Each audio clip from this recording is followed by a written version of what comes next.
Maido! Hi there, Japan fans! In today's show, we're going to talk about pleasure and pain when it comes to public speaking.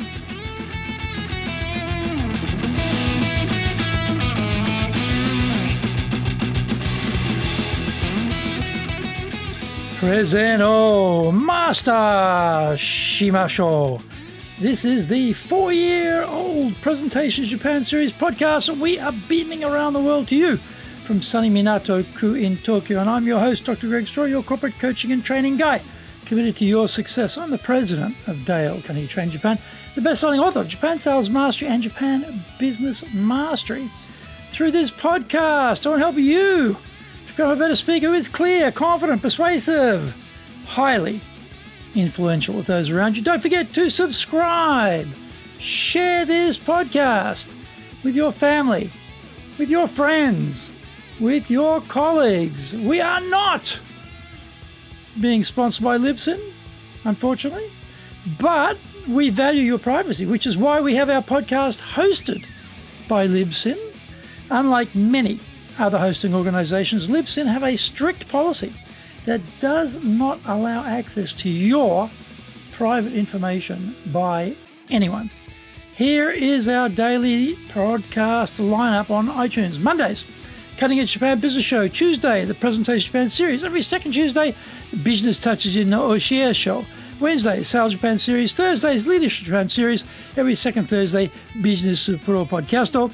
Fridays, the Japan Business Master Show. Saturdays, Japan's top business interviews. This is episode number 215, and we are talking about what is enjoyable about public speaking.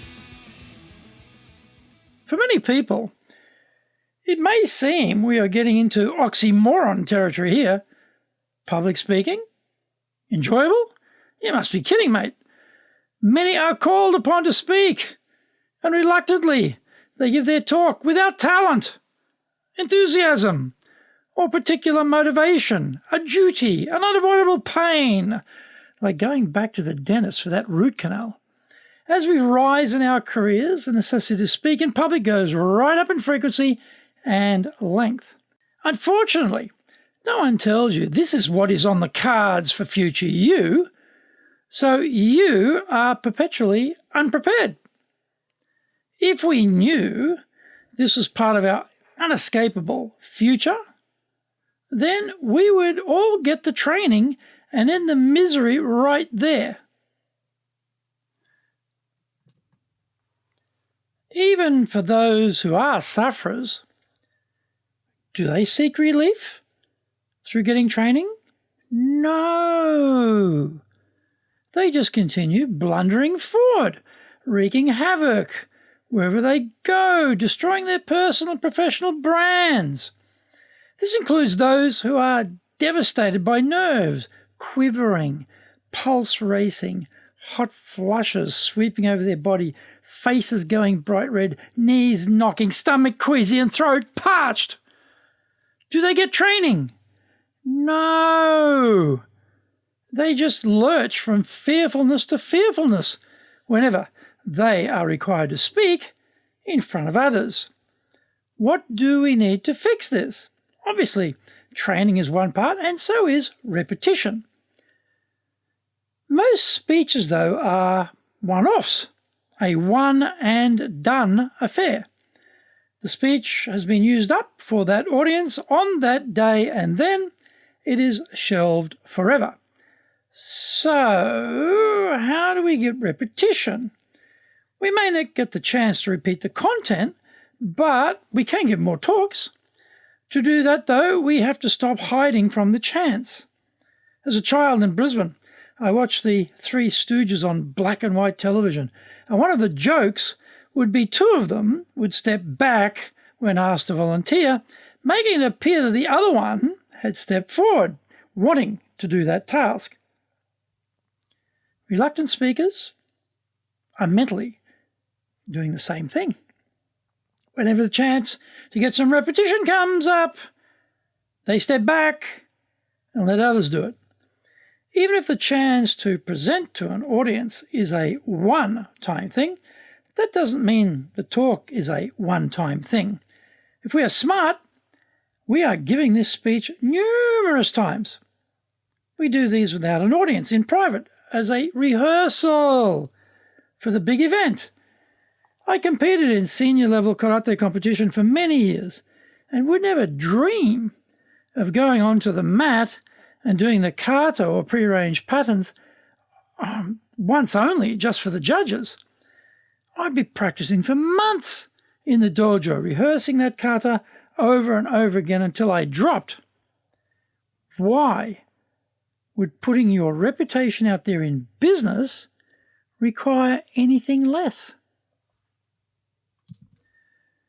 Find out more when we come back from the break.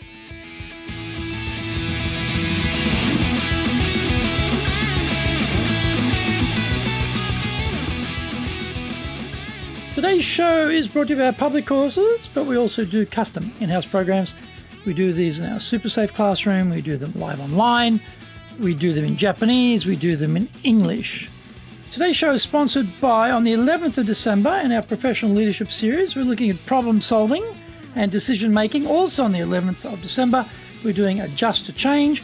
And on the 18th of December, another one in our Professional Leadership Series on planning. You can find out more about these courses on our website, enjapan.dalecarnegie.com. To do better in Japan, just email me, greg.story@dalecarnegie.com.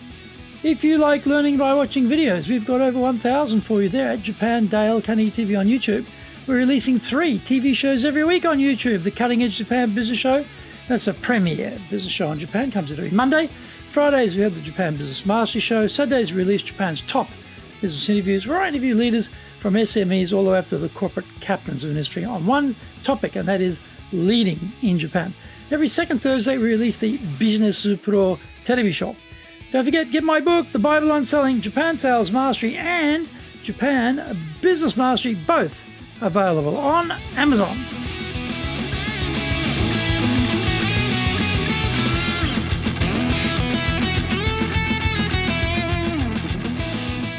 By the time you hit that stage, you are well practiced and confident. Consequently, come showtime, you are not so nervous. Some nerves, yes, but not debilitating. The other mental shift is to decide who this speech is about. Not what it is about, but who it is about. For people who hate speaking in public or become crippled with nerves, the speech is all about them.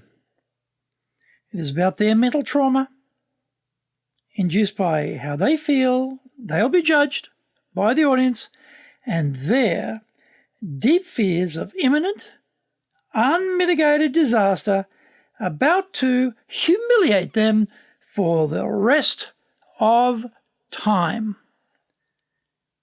We must switch the focus to the audience.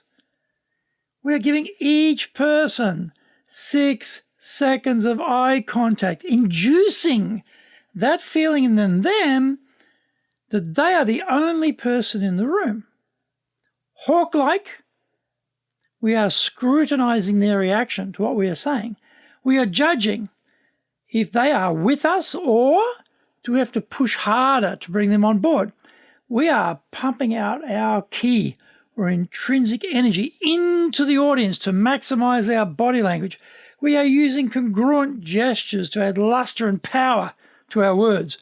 Tonal variety, variations in speed and power engage the audience such that they are eschewing their mobile phone's siren call to escape to the internet.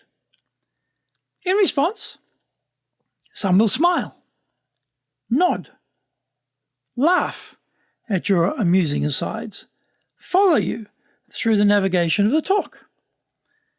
After a while, some will start to lean into you.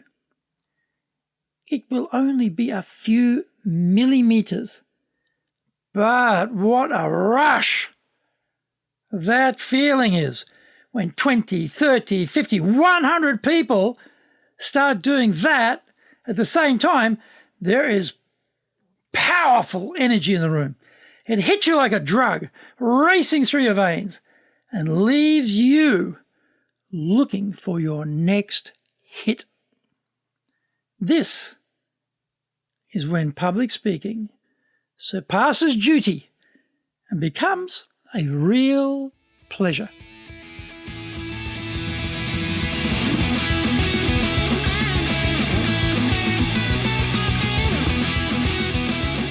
Did you get value from today's show? If you did, then share the love around with your family, friends, and colleagues. Don't forget to subscribe and share this podcast on iTunes.